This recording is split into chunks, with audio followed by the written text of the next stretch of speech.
بسم الله الرحمن الرحيم ياسين والقرآن الحكيم إنك لمن المرسلين على صراط مستقيم تنزيل العزيز الرحيم لتنذر قوما ما أنذر آباؤهم فهم غافلون لقد حق القول على أكثرهم فهم لا يؤمنون إنا جعلنا في أعناقهم أغلالا فهي إلى الأذقان فهم مقمحون وجعلنا من بين أيديهم سدا ومن خلفهم سدا فأغشيناهم فهم لا يبصرون وسواء عليهم أأنذرتهم أم لم تنذرهم لا يؤمنون إنما تنذر من اتبع الذكر وخشي الرحمن بالغيب فبشره بمغفرة وأجر كريم إنا نحن نحيي الموتى ونكتب ما قدموا وآثارهم وكل شيء أحصيناه في إمام مبين واضرب لهم مثلا أصحاب القرية إذ جاءها المرسلون إذ أرسلنا إليهم اثنين فكذبوهما فعززنا بثالث فقالوا إنا إليكم مرسلون قالوا ما أنتم إلا بشر مثلنا وما أنزل الرحمن من شيء إن أنتم إلا تكذبون قالوا ربنا يعلم إنا إليكم لمرسلون وما علينا إلا البلاغ المبين قالوا إنا تطيرنا بكم لئن لم تنتهوا لنرجمنكم وليمسنكم منا عذاب أليم قالوا طائركم معكم أئن ذكرتم بل أنتم قوم مسرفون وجاء من أقصى المدينة رجل يسعى قال يا قوم اتبعوا المرسلين اتبعوا من لا يسألكم أجرا وهم مهتدون وما لي لا أعبد الذي فطرني وإليه ترجعون أأتخذ من دونه آلهة إن يردني الرحمن بضر لا تغن عني شفاعتهم شيئا ولا ينقذون إني إذا لفي ضلال مبين إني آمنت بربكم فاسمعون قيل ادخل الجنة قال يا ليت قومي يعلمون بما غفر لي ربي وجعلني من المكرمين وما أنزلنا على قومه من بعده من جند من السماء وما كنا منزلين إن كانت إلا صيحة واحدة فإذا هم خامدون يا حسرة على العباد يا حسرة على العباد يا حسرة على العباد ما يأتيهم من رسول إلا كانوا به يستهزئون ألم يروا كم أهلكنا قبلهم من القرون أنهم إليهم لا يرجعون وإن كل لما جميع لدينا محضرون وآية لهم الأرض الميتة أحييناها وأخرجنا منها حبا فمنه يأكلون وجعلنا فيها جنات من نخيل وأعناب وفجرنا فيها من العيون ليأكلوا من ثمره وما عملته أيديهم أفلا يشكرون سبحان الذي خلق الأزواج كلها مما تنبت الأرض ومن أنفسهم ومما لا يعلمون وآية لهم الليل نسلخ منه النهار فإذا هم مظلمون والشمس تجري لمستقر لها ذلك تقدير العزيز العليم والقمر قدرناه منازل حتى عاد كالعرجون القديم لا الشمس ينبغي لها أن تدرك القمر ولا الليل سابق النهار وكل في فلك يسبحون وآية لهم أنا حملنا ذريتهم في الفلك المشحون وخلقنا لهم من مثله ما يركبون وإن نشأ نغرقهم فلا صريخ لهم ولا هم ينقذون إلا رحمة منا ومتاعا إلى حين وإذا قيل لهم اتقوا ما بين أيديكم وما خلفكم لعلكم ترحمون وما تأتيهم من آية من آيات ربهم إلا كانوا عنها معرضين وإذا قيل لهم أنفقوا مما رزقكم الله قال الذين كفروا للذين آمنوا أنطعم من لو يشاء الله أطعمه إن أنتم إلا في ضلال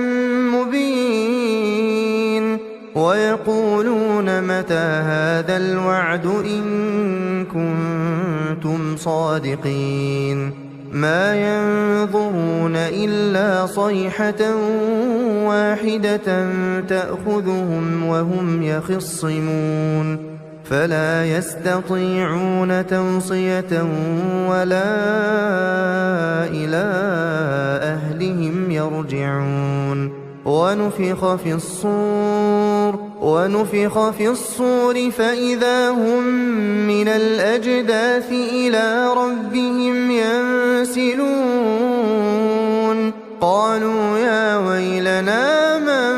بعثنا من مرقدنا هذا ما وعد الرحمن وصدق المرسلون إن كانت إلا صيحة واحدة فإذا هم جميع لدينا محضرون فاليوم لا تظلم نفس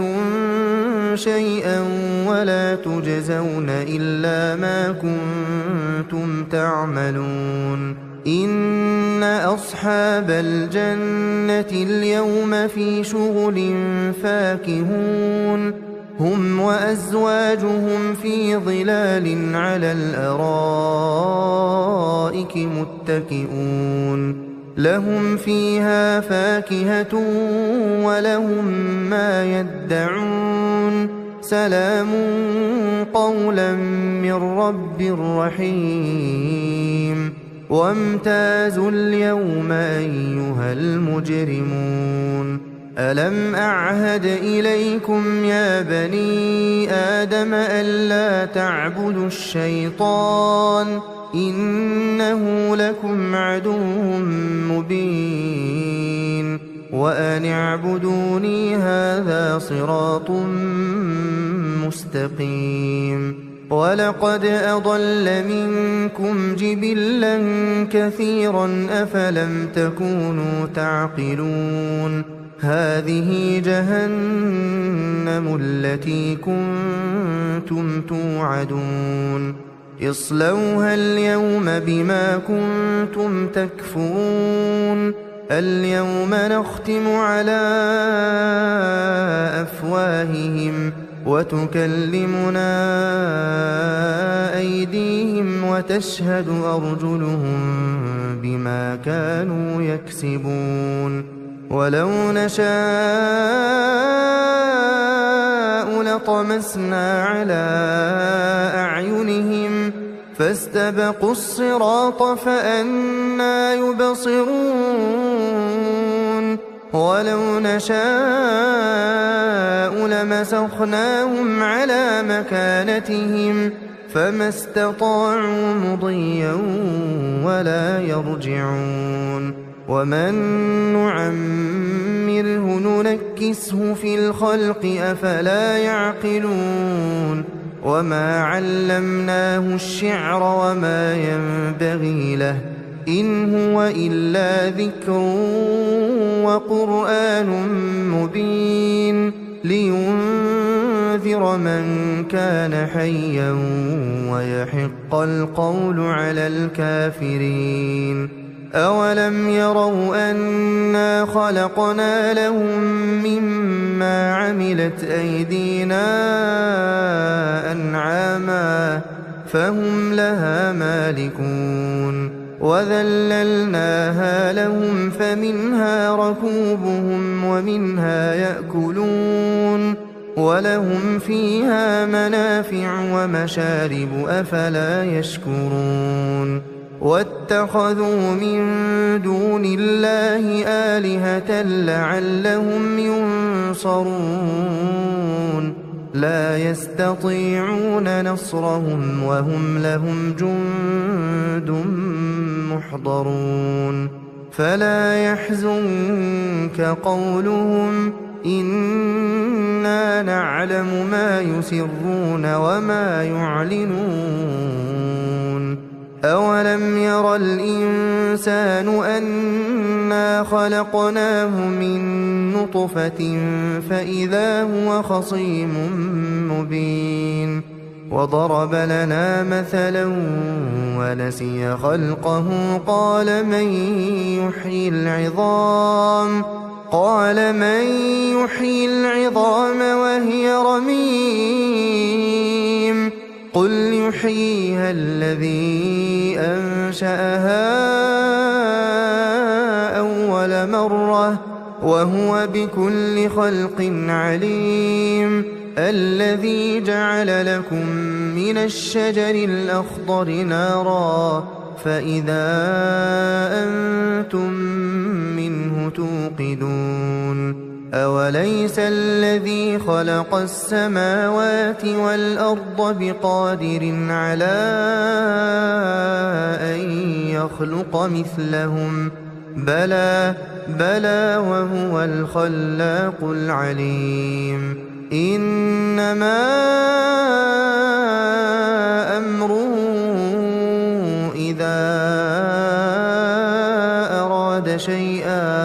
إذا أراد شيئا أن يقول له كن فيكون فسبحان الذي بيده ملكوت كل شيء وإليه ترجعون. بسم الله الرحمن الرحيم الرحمن علم القرآن خلق الإنسان علمه البيان الشمس والقمر بحسبان والنجم والشجر يسجدان والسماء رفعها ووضع الميزان ألا تطغوا في الميزان وأقيموا الوزن بالقسط ولا تخسروا الميزان والأرض وضعها للأنام فيها فاكهة والنخل ذات الأكمام والحب ذو العصف والريحان فبأي آلاء ربكما تكذبان خلق الإنسان من صلصال كالفخار وخلق الجان من مارج من نار فبأي آلاء ربكما تكذبان رب المشرقين ورب المغربين فبأي آلاء ربكما تكذبان مرج البحرين يلتقيان بينهما برزخ لا يبغيان فبأي آلاء ربكما تكذبان يخرج منهما اللؤلؤ والمرجان فبأي آلاء ربكما تكذبان وله الجوار المنشآت في البحر كالأعلام فبأي آلاء ربكما تكذبان كل من عليها فان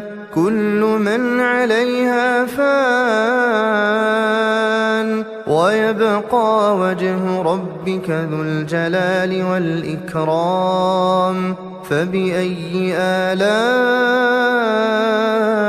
ربكما تكذبان يسأله من في السماوات والأرض كل يوم هو في شأن فبأي آلاء ربكما تكذبان سنفرغ لكم أيها الثقلان فبأي آلاء ربكما تكذبان يا معشر الجن والإنس إن استطعتم أن تنفذوا من أقطار السماوات والأرض فانفذوا لا تنفذون إلا بسلطان فبأي آلاء ربكما تكذبان يرسل عليكما شواظ من نار ونحاس فلا تنتصران فبأي آلاء ربكما تكذبان فإذا انشقت السماء فكانت وردة كالدهان فبأي آلاء ربكما تكذبان فيومئذ لا يسأل عن ذنبه إنس ولا جان فبأي آلاء ربكما تكذبان يعرف المجرمون بسيماهم فيؤخذ بالنواصي والأقدام فبأي آلاء ربكما تكذبان هذه جهنم التي يكذب بها المجرمون يطوفون بينها وبين حميم آن فبأي آلاء ربكما تكذبان ولمن خاف مقام ربه جنتان فبأي آلاء ربكما تكذبان ذواتا أفنان فبأي آلاء ربكما تكذبان فيهما عينان تجريان فبأي آلاء ربكما تكذبان فيهما من كل فاكهة زوجان فبأي آلاء ربكما تكذبان متكئين على فرش بطائنها من استبرق وجنى الجنتين دان فبأي آلاء ربكما تكذبان فيهن قاصرات الطرف لم يطمثهن إنس قبلهم ولا جان فبأي آلاء ربكما تكذبان كأنهن الياقوت والمرجان فبأي آلاء ربكما تكذبان هل جزاء الإحسان إلا الإحسان فبأي آلاء ربكما تكذبان ومن دونهما جنتان فبأي آلاء ربكما تكذبان مدهامتان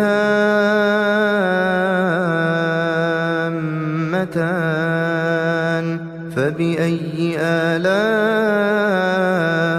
ربكما تكذبان فيهما عينان نضاختان فبأي آلاء ربكما تكذبان فيهما فاكهة ونخل ورمان فبأي آلاء ربكما تكذبان فيهن خيرات حسان فبأي آلاء ربكما تكذبان حور مقصورات في الخيام فبأي آلاء ربكما تكذبان لم يطمثهن إنس قبلهم ولا جان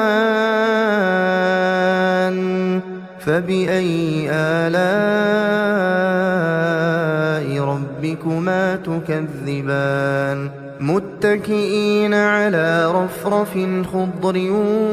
وعبقري حسان فبأي آلاء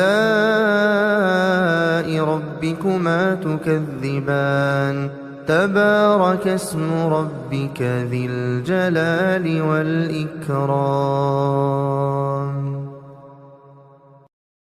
بسم الله الرحمن الرحيم إذا وقعت الواقعة ليس لوقعتها كاذبة خافضة رافعة إذا رجت الأرض رجا وبست الجبال بسا فكانت هباء منبثا وكنتم أزواجا ثلاثة فأصحاب الميمنة ما أصحاب الميمنة وأصحاب المشأمة ما أصحاب المشأمة والسابقون السابقون أولئك المقربون في جنات النعيم ثلة من الأولين وقليل من الآخرين على سرر موضونة متكئين عليها متقابلين يطوف عليهم ولدان مخلدون بأكواب وأباريق وكأس من معين لا يصدعون عنها ولا ينزفون وفاكهة مما يتخيرون ولحم طير مما يشتهون وحور عين كأمثال اللؤلؤ المكنون جزاء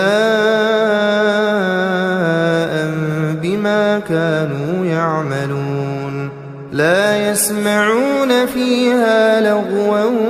ولا تأثيما إلا قيلا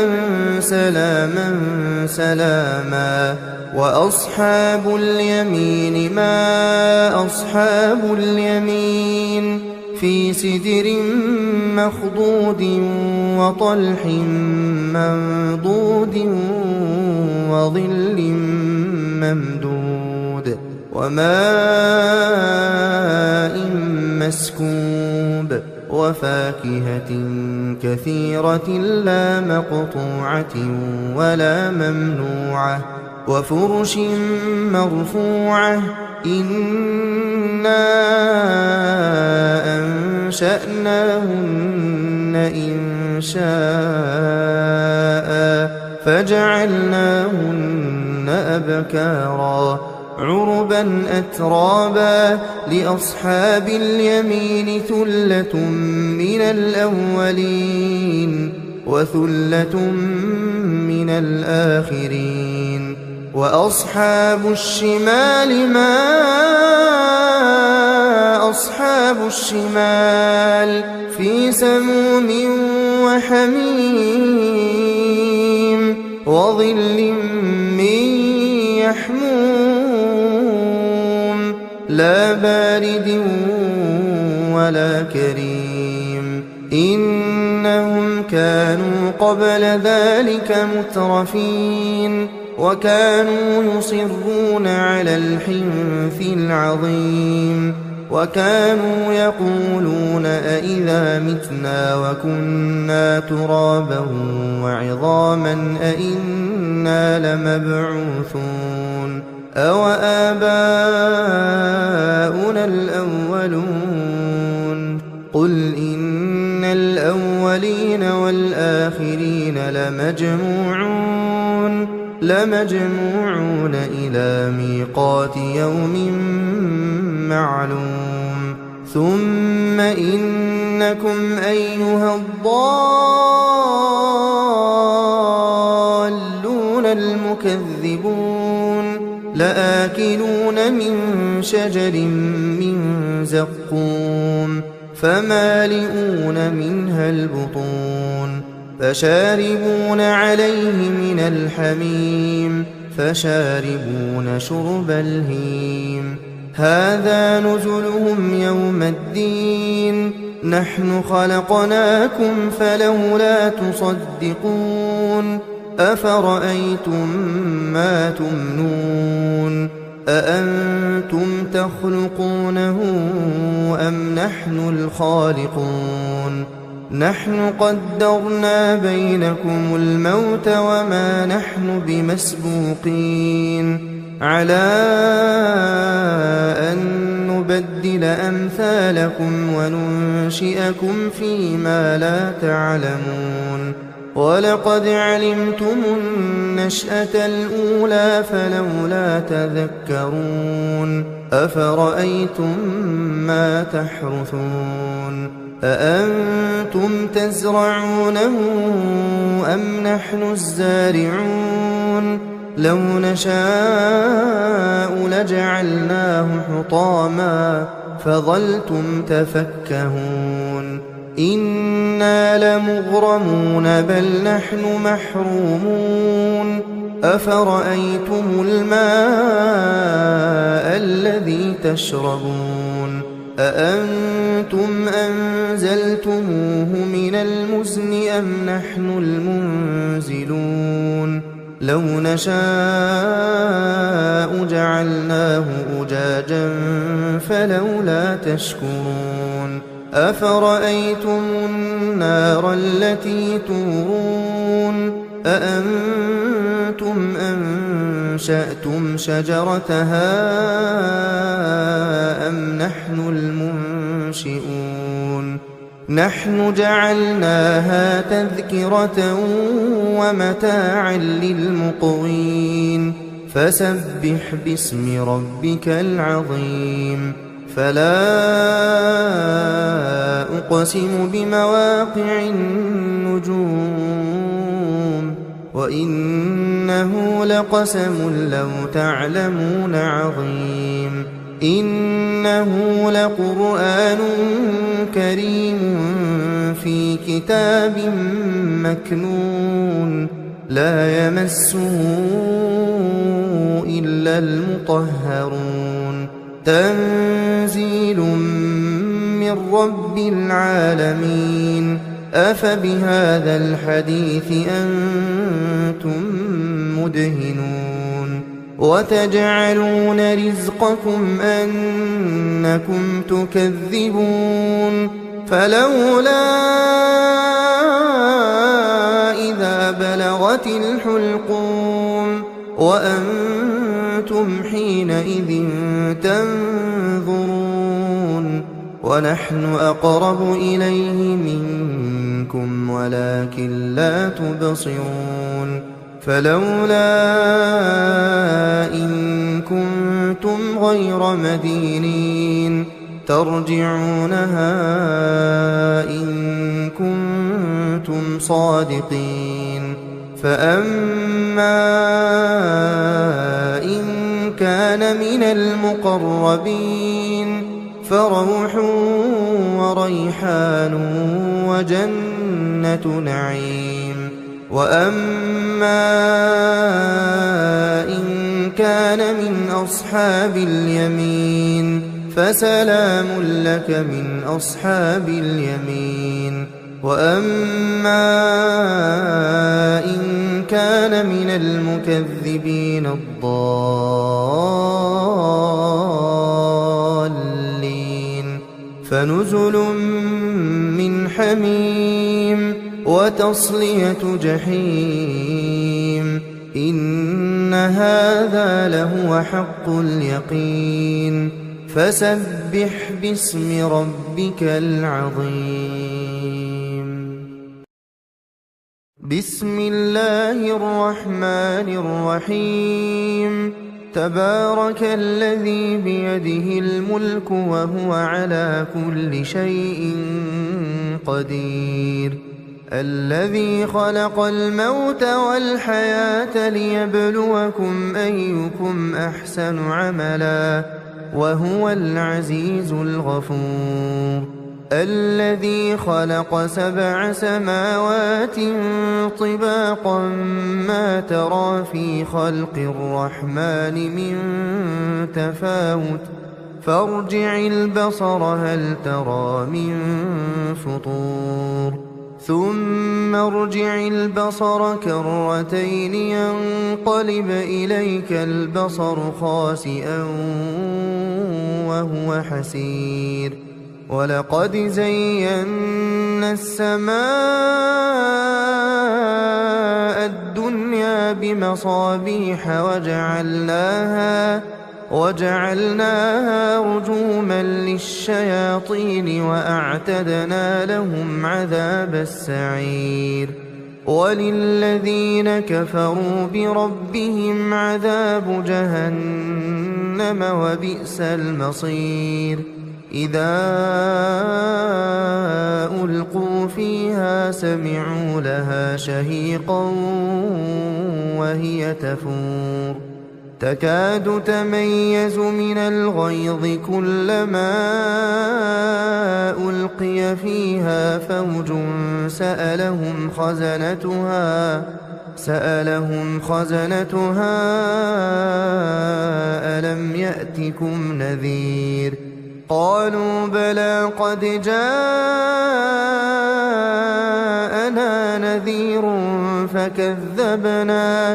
فكذبنا وقلنا ما نزل الله من شيء إن أنتم إلا في ضلال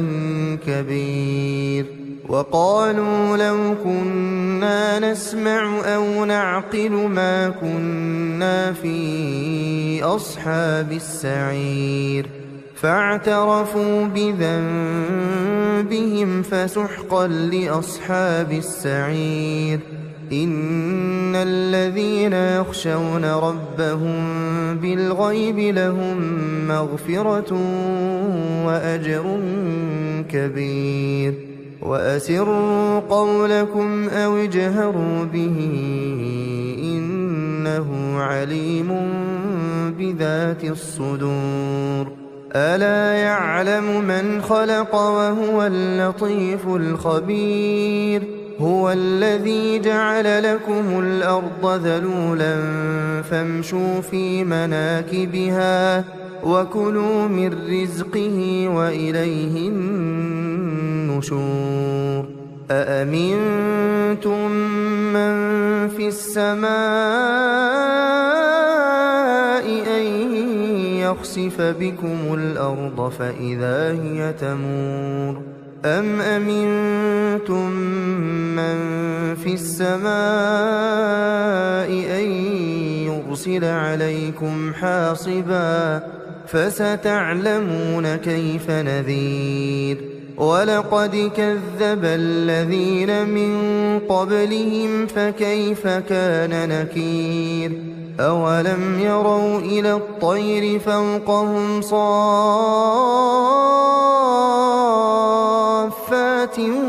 ويقبضن ما يمسكهن إلا الرحمن إنه بكل شيء بصير أمن هذا الذي هو جند لكم ينصركم من دون الرحمن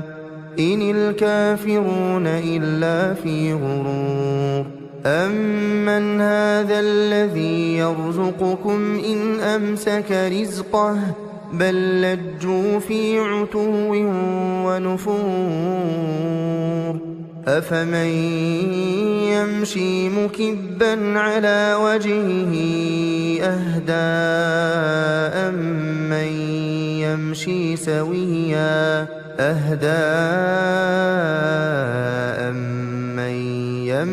سويا على صراط مستقيم قل هو الذي أنشأكم وجعل لكم السمع والأبصار والأفئدة قليلا